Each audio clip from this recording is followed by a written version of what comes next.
Okay, here is the CRT video wall as a nod to the original performance. A whole bunch of 9-inch CRTs, the video playing running from 2 DVD players, the Opportunity actual video, and a screen recording I took of one of the Fairlights. And here's behind the video wall. As you can see, a lot of wires. You've basically got 2 video channels, and each monitor is linked to the preceding monitor, daisy chained together. So you've got however many, roughly 16 video cables, 16 power cables. Yeah, a lot of current going through there. Pop the fuse the first time. This is DX7, as you can see. The patch is called Love is Cruel, which I chose because it's pretty similar to the sound that is used in the middle 8. It's only used once.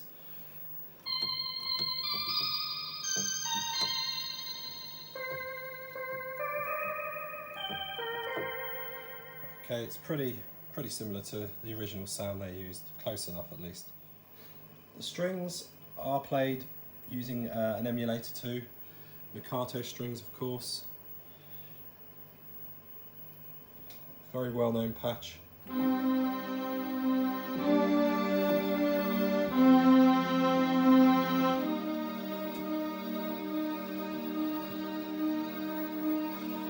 So the E2 and the DX7 in the original video, of course, played by Neil, completely live. Some people think it was mimed because he takes his hands away and the sound continues playing. Well, you can clearly see him using a pedal if you look at the video. DX1, super rare, extremely heavy, very expensive, probably one of the best looking keyboard synths ever in my opinion. Chris plays the DX1, some horn stabs, various brass parts.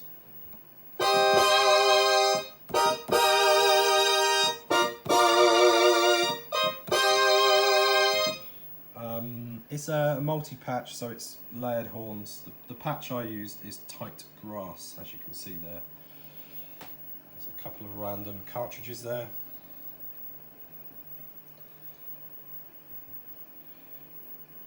Again, pedal. More pedals, if that's the sort of thing you like looking at. Okay, PX1 actually was harder to find than all the other gear, really. PX1, when it came out in the 80s, an extremely high-end digital piano. I think it was about £4,000 retail at the time. Weight-wise, slightly heavier than the DX1. Definitely a 2-person lift.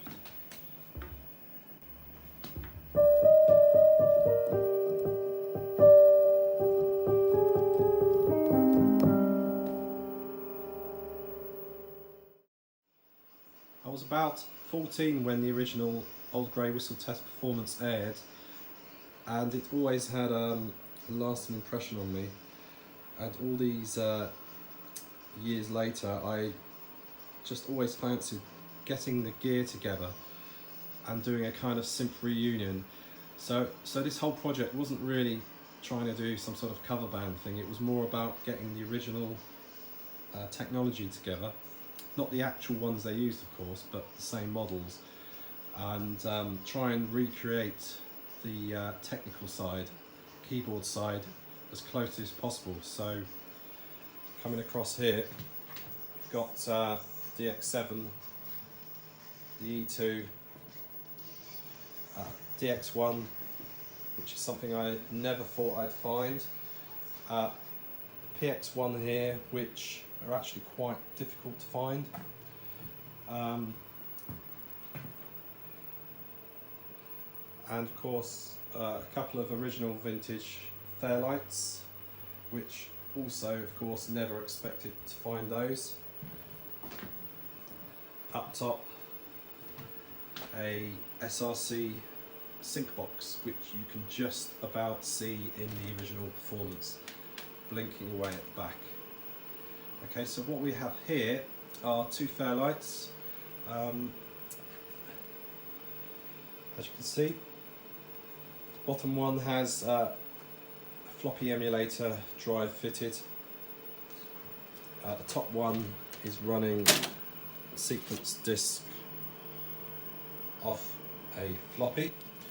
Okay, I only managed to get one of the original discs. The second disc I had to completely program from scratch myself.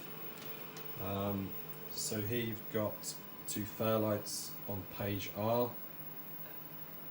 Okay, both Fairlights are synced to this universal sync box. So this box here provides like a master time code which keeps the two Fairlights playing perfectly in time, and this method is how Blue Weaver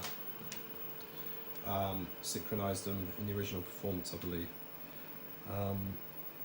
In the original performance, Blue Weaver owned a lot of the gear. He owned the DX1, the two Fairlights, I believe maybe even the PX1 as well. Okay. Now the whole performance, Fairlights are synced playing themselves, at least they're playing live, synced live. All the other keyboards, me and my son played these live, so these are recorded live. Nothing here is MIDI sequenced. It's all hand played. The audio was then imported into Logic, where pulled all the tracks together, got them all lined up, and then into Final Cut Pro to just put the video clips in there, synchronise those up. All the audio was recorded live in one go using the 3 Zoom R16s. So 24 tracks of audio recorded in one go, all dragged into Logic afterwards. The video was, we've only got one camera, no cameramen, one tripod, so we had to do several passes, several recordings to get all the shots. But every pass we still played live because it's so much fun. Here's the rear of the Fairlights.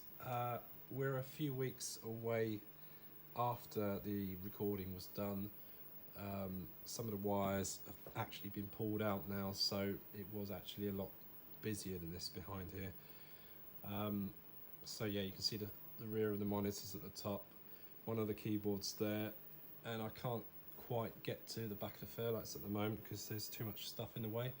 But while you gaze in glory at those wires, I had to study this song pretty hard to allow me to reprogram the missing disc. The original performance was all programmed by Blue Weaver. I'm not sure whether he completely programmed it all or just rearranged it. But if you listen to the Shep Pettibone remix of Opportunities, the live performance seems very similar to that. You know, it's like a live version of that.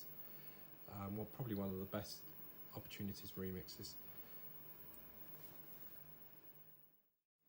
So here we have the two Fairlights. The discs are loaded in. As you can see on the screen, sync is set to external. Alright, so what you got to do, press play on each one. So both of them are in play mode and waiting for an external clock. So synchroniser set to 240 BPM. The song is actually 120, but just the way all these various clock dividers work and the signal that the Fairlights need, it just works out that double seems to be the right tempo. So free run. So this is sending clock pulses to both Fairlights, and as you can see, now this Fairlight here is obviously a bit too bright needs some internal adjustments.